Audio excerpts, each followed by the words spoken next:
नमस्कार विद्यार्थी मित्रांनो, स्पंदन अकॅडमी या शैक्षणिक चॅनलमध्ये आपल्या सगळ्यांचं मनःपूर्वक स्वागत.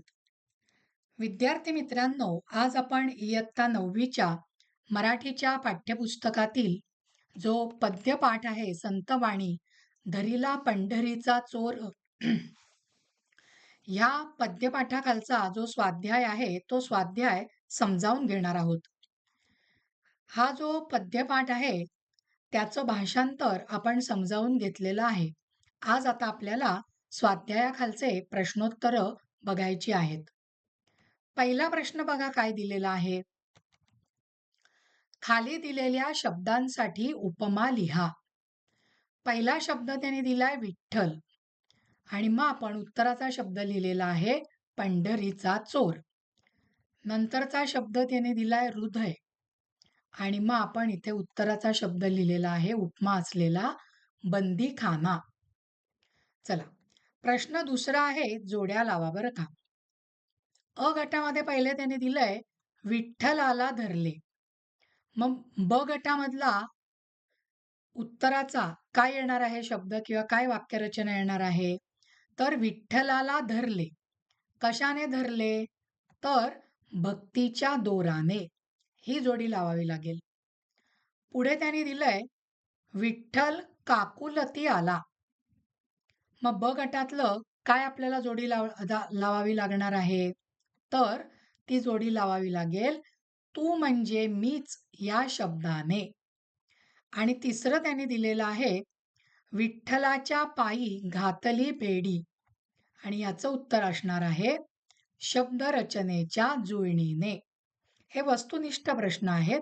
आता आपल्याला दीर्घोत्तरी प्रश्नाकडे जायचं आहे. प्रश्न तिसरा आहे काव्य सौंदर्य. त्याच्यातला पहिला प्रश्न काय दिलाय बघा. सोहम शब्दाचा मारा केला विठ्ठल काकुलती आला. या ओळीतील विचार स्पष्ट करा. हा विचार स्पष्ट करण्याआधी आपल्याला या ओळीचा आधी अर्थ लिहावा लागेल विद्यार्थी मित्रांनो. मग आपण उत्तर काय लिहिलेलं आहे बघा. संत जनाबाईंनी भक्तीचा दोर श्री विठ्ठलाच्या गळ्यात अडकवून त्याला हृदयाच्या बंदीखान्यात कोंडला.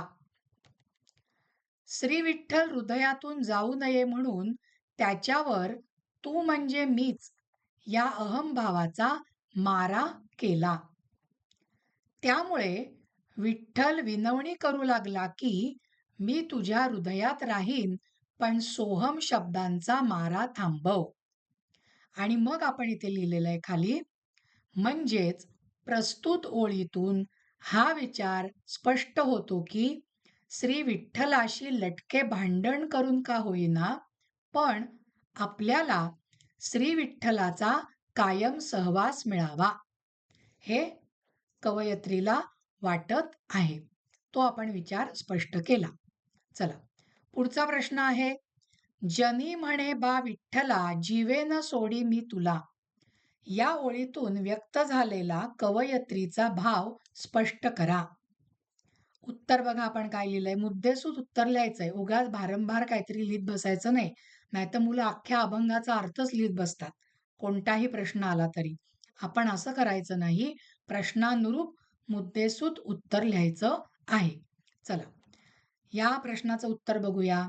संत जनाबाईंना श्री विठ्ठलाचा सहवास कायम मिळावा असे वाटत होते, म्हणून त्यांनी भक्तीचा दोर विठ्ठलाच्या गळ्यात बांधून त्याला हृदयाच्या बंदीखान्यात कोंडला. शिक्षा म्हणून शब्दरचनेची बेडी त्याच्या पायात घातली आणि सोहम शब्दाचा मार दिला. शेवटी श्री विठ्ठल हृदयातून जाऊ नये म्हणून त्याला जिवंत न सोडण्याची प्रेमळ धमकी दिली. या शेवटच्या उपायाने तरी श्री विठ्ठलाने मनात घर करून राहावे असे संत जनाबाईंना वाटत होते.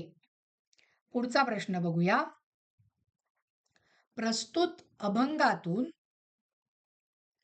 कवयत्रीच्या मनातील विठ्ठलाविषयीच्या कोणत्या भावभावना दिसून येतात ते सांगा. काय उत्तर लिहिले बघा आपण. पंढरीचा विठ्ठल सदैव हृदयात राहावा असे संत जनाबाईंना वाटत होते. त्यासाठी त्यांनी चोर शिपायाचे रूपक अभंगात वापरले आहे. आता मुख्य उत्तर काय लिहिले आपण बघा. त्यांनी विठ्ठलरूपी चोराला भक्तीचा दोर गळ्यात बांधून धरून आणला आणि हृदयाच्या बंदीखान्यात कोंडला. तो पळून जाऊ नये म्हणून त्याच्या पायात शब्दांची जुळणी करून बेडी घातली. त्याच्यावर सोहम शब्दाचा मारा केला. इतकेच नव्हे तर त्याला जिवंत न सोडण्याची प्रेमळ धमकी दिली. आणि मग कोणत्या भावभावना दिसून येतात. अशा प्रकारे प्रस्तुत अभंगातून संत जनाबाईंचा श्री विठ्ठलाप्रती असलेला पराकोटीचा उत्कट भाव व्यक्त झाला आहे. ही भावना त्यांची दिसून येते. आता प्रश्न चौथा, अभिव्यक्ती. काय प्रश्न दिलाय बघा. मानवी जीवनातील निष्ठा, भक्ती आणि प्रयत्न यांचे असलेले महत्त्व तुमच्या शब्दात लिहा. आपण उत्तर काय लिहिले बघा. माणसाची आपल्या ध्येयावर प्रचंड निष्ठा हवी. प्रत्येक काम करताना त्याविषयी भक्तिभाव हवा. निष्ठा आणि भक्तिभावाच्या आधारे कोणतेही काम करताना प्रयत्नांची पराकाष्ठा करावी. निष्ठा, भक्ती, प्रयत्न या तीनही मूल्यांना मानवी जीवनात अपरंपार महत्त्व आहे. मानवी जीवन यशस्वी व कृतार्थ करायचे असेल तर या तीन मूल्यांची जीवनात कायम कास धरायला हवी. असं थोडक्यात आपण उत्तर हे लिहिलेलं आहे. विद्यार्थी मित्रांनो, आज आपण धरिला पंढरीचा चोर ही जी संतवाणी आहे त्याच्या खालचा जो स्वाध्याय आहे तो स्वाध्याय समजावून घेतला. आपला आजचा हा भाग इथेच संपलेला आहे. तुम्हाला जर का हा भाग आवडला असेल तर ह्या भागाला लाईक करा, ह्या भागाला शेअर करा आणि स्पंदन अकॅडमी या शैक्षणिक चॅनलला अजूनपर्यंत सबस्क्राईब केलं नसेल तर लगेचच सबस्क्राईब करा. धन्यवाद विद्यार्थी मित्रांनो.